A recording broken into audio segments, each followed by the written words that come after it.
¿Qué tal? Buenos días, tardes o noches tengan, según el momento en que vean este video. Saludos, estimado asesor Jorge Alberto Andrade Aldana y compañeros de la Facultad de Derecho de la Universidad Virtual del Estado de Guanajuato. El presente trabajo es para dar cumplimiento al reto 2 de la Unidad 1, correspondiente a la asignatura o módulo de Derecho de Personas y Familia, en la cual se nos requiere la realización de este video con el fin de exponer nuestra investigación respecto a 4 de los atributos de la personalidad, los cuales son el nombre, el domicilio, el estado civil y la capacidad.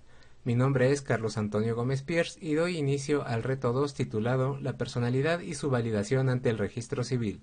Comencemos. El primero de los atributos que procederemos a analizar es el nombre.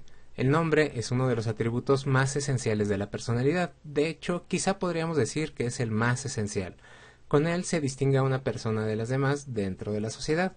Esto quiere decir que es una forma de diferenciación entre individuos. El nombre es un atributo de la personalidad que poseen tanto las personas físicas como las morales. En el caso de las personas físicas se conforma por el o los nombres de pila, o sea, el nombre propio seguido de los apellidos normalmente del padre y de la madre, aunque, como se nos explicó en el transcurso de la unidad 1, en México, en algunos de sus estados, como el de Yucatán, existe la opción de anteponer el apellido de la madre. Este sistema facilita la identificación y la vinculación familiar de la persona y se legaliza o se constituye con la inscripción al registro civil. El nombre, además, es esencial para el ejercicio de otros derechos y obligaciones civiles. Es necesario para la emisión de documentos oficiales como el acta de nacimiento, la credencial para votar que conocemos como el INE, el pasaporte y otros. En la Convención Americana sobre Derechos Humanos, en su artículo 18, el nombre es reconocido y protegido como uno de nuestros derechos humanos, el cual dice, y cito, toda persona tiene derecho a un nombre propio y a los apellidos de sus padres o al de uno de ellos. La ley reglamentará la forma de asegurar este derecho para todos, mediante nombres supuestos si fuere necesario.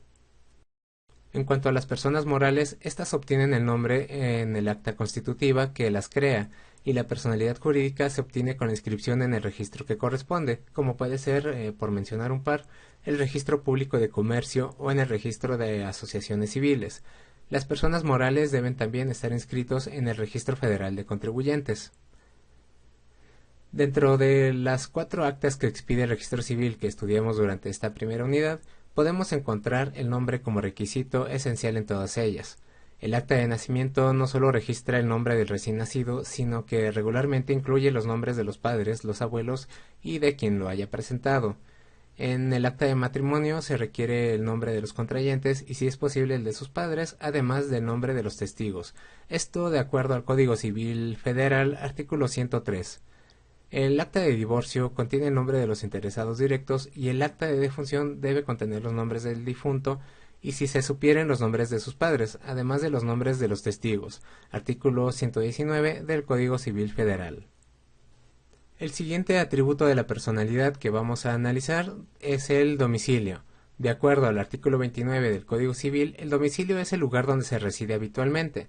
A falta de este, el lugar que sea el centro principal de sus negocios y, en ausencia de estos, el lugar donde simplemente residan o, en su defecto, el lugar donde la persona se encontrase. Existen diversos tipos de domicilio. El domicilio, por su residencia, es el espacio en el que una persona habita y donde se dan los mayores efectos jurídicos. El domicilio fiscal, de acuerdo al artículo 10 del Código Fiscal de la Federación, el domicilio fiscal de las personas físicas es aquel donde se realizan las actividades empresariales, el local en que se encuentre el principal asiento de sus negocios o, a falta de este, el local que se utilice para el desempeño de sus actividades. En cuanto al domicilio fiscal de las personas morales, de acuerdo al mismo artículo, en el caso de residentes en el país, es el local donde se encuentre la administración principal del negocio, y en el caso de los establecimientos de personas morales residentes en el extranjero, dicho domicilio será en su establecimiento o, en caso de varios establecimientos, será donde se encuentra la administración principal del negocio en el país. También tenemos el domicilio de negocios, el cual podemos definir como el lugar donde se realiza la actividad comercial tanto de la persona física como de la moral. Este puede llegar a ser el mismo domicilio donde se reside la persona. Por último, podemos registrar el domicilio procesal. Este será aquel designado para recibir notificaciones con el fin de que las partes involucradas en el proceso tengan certeza jurídica respecto a la recepción de documentos de notificación. Esto es usado, por ejemplo, para que las personas no sean molestadas en sus domicilios de residencia. En algunos estados es posible registrar este domicilio en sistemas electrónicos del Poder Judicial.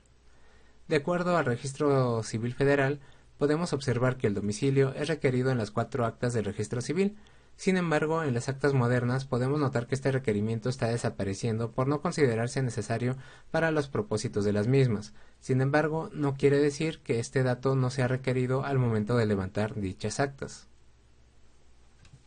El tercer atributo de la personalidad que vamos a proceder a revisar es el estado civil. El estado civil es el atributo que define la situación legal de una persona en términos de su posición y sus distintas relaciones jurídicas en la sociedad y ante la nación. En México, este atributo se considera exclusivo de la persona física. El estado frente a la sociedad se relaciona, por ejemplo, con el matrimonio, si se es soltero, casado, divorciado, viudo, si se está en unión libre o en concubinato. También en relación a la familia, el estado civil se relaciona en cuanto si se es padre o madre, abuelo, tutor y demás relaciones familiares que conlleven obligaciones. En cuanto al estado político, es decir, el estado civil frente a la nación, nos permite comprender mejor cuáles son los derechos, obligaciones, deberes y beneficios que le corresponde a cada persona, en relación a si se es nacional, extranjero, capaz o incapaz, mayor o menor de edad. En el acta de nacimiento, el estado civil se refleja en el lado de los padres.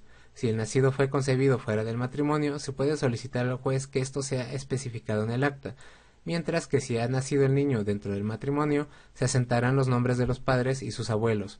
El estado civil también se hace presente en la nacionalidad tanto del niño como la nacionalidad de sus padres y, si es posible, la de sus abuelos. En las actas de matrimonio y divorcio se requiere especificar la nacionalidad y por sí mismas producen un cambio en el estado civil en relación al matrimonio, una de soltero a casado y la otra de casado a divorciado. En cuanto a las actas de defunción, es necesario especificar si el finado era casado, divorciado o viudo. También viene especificada la nacionalidad.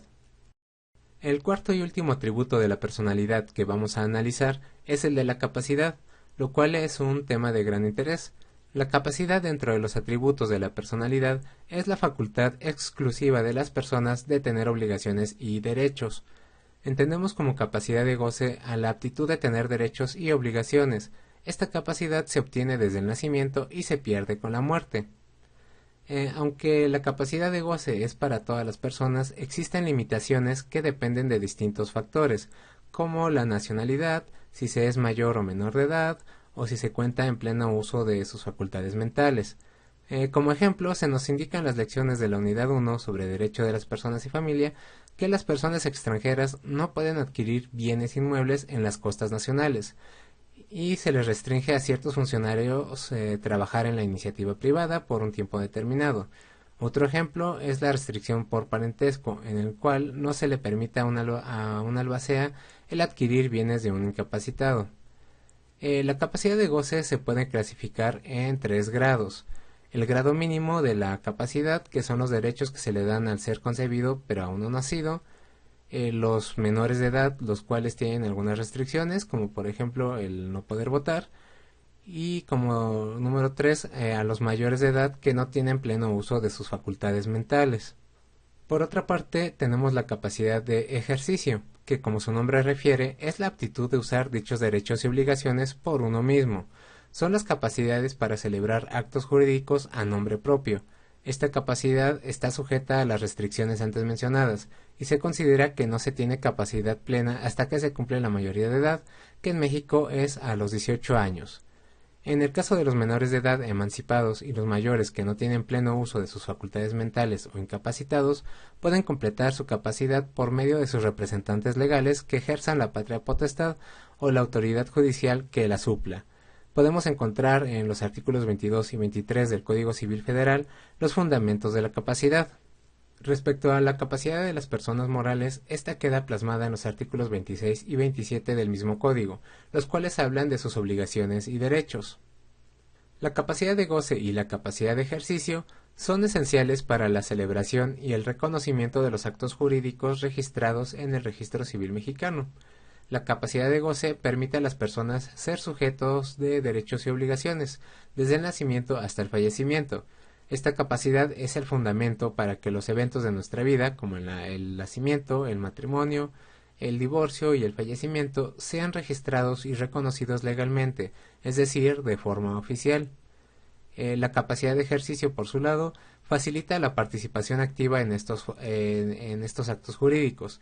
Es necesaria, por ejemplo, para contraer matrimonio o para iniciar un proceso de divorcio. La capacidad de ejercicio asegura que los actos realizados en estas situaciones sean válidos y protegidos legalmente. Esto se ve reflejado en las actas correspondientes del registro civil.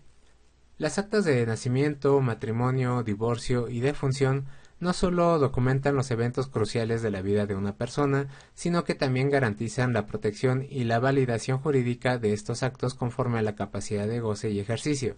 Así, estos documentos son una manifestación concreta de nuestra capacidad para participar en la vida legal y social. Su correcta inscripción es fundamental para el reconocimiento y ejercicio de nuestros derechos y responsabilidades.